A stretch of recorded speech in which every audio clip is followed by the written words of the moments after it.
Hi. Are you interested in Tadasana? Because I am. I would love to share with you something that for me at least has been a missing link in Tadasana, and it has to do with a very particular bone inside of your skull.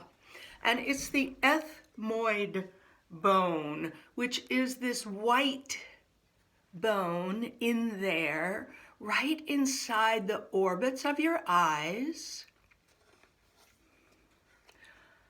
deep to the head, as you can see, behind the nasal bone, internal, forming a part of the wall of the orbits, and also within your nasal pathways, actually forming, you see it up there, that light kind of very foldy looking bone, forming the top two conchae in your nose, right? So this bone in here relates to a bone that birds have, for example, a kind of, it's got, what's it called, magnetic qualities. And the magnetism of the bone in birds, it helps them to find their direction. So it's a directional kind of going that way, this way. You can almost imagine the ethmoid to be like the front bird, the front bird that starts to propel off, and all that other big beautiful V shape of birds follow along. So, of course, scientists mostly say that in the human ethmoid, these kinds of cells that help the birds find their direction are vestigial. They figure they're not working in us. For what reason, I don't know, but it certainly feels to me that this is a very active, intelligent, and awake part of the skeletal structure. Further, this bone in your skull, in my skull, has a very direct relationship in terms of its buoyancy and directionality with your coccyx. So what we've been beginning to look at, and I want to share just a kind of an introduction to it with you right now in Tadasana. So just coming into an easy Tadasana situation, doesn't need to be a big deal. Just a nice easy Tadasana, and touch in at the nasal bone, which is right in that little crevice there. That's your nasal bone. So you can touch in and go, I would say 2 finger breadths in with your sensing and feeling, and you'll find that there is kind of a gnarly little foldy bone in there. This bone, the ethmoid, has 13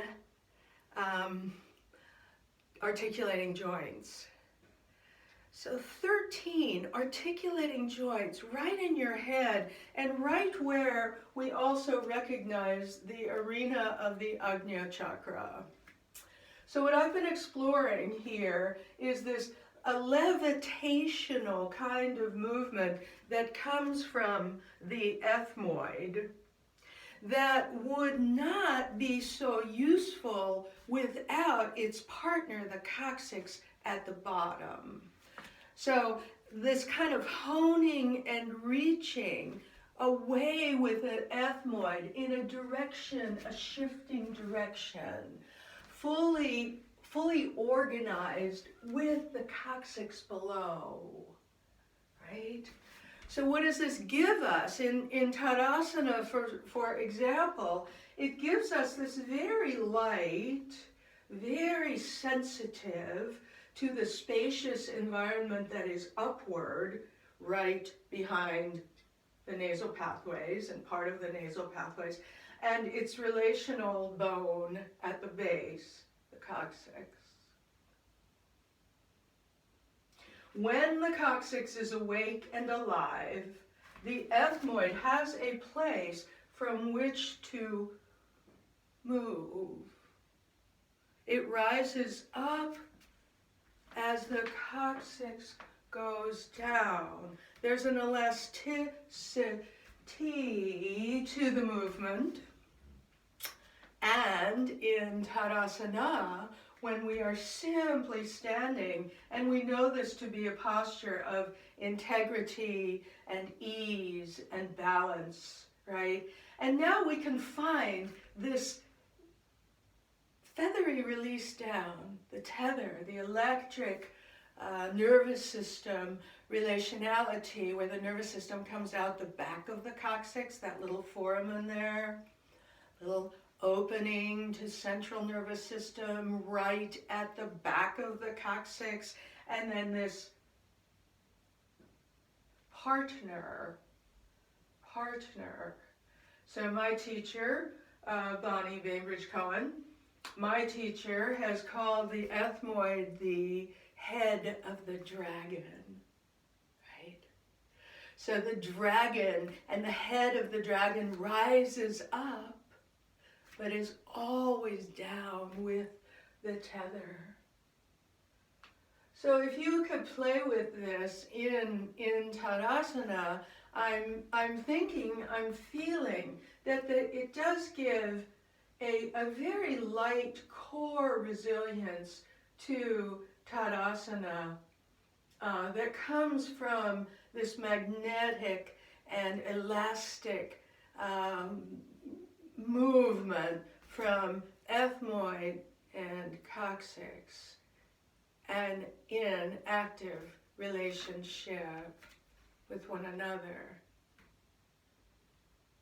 It takes the pressure out of your neck.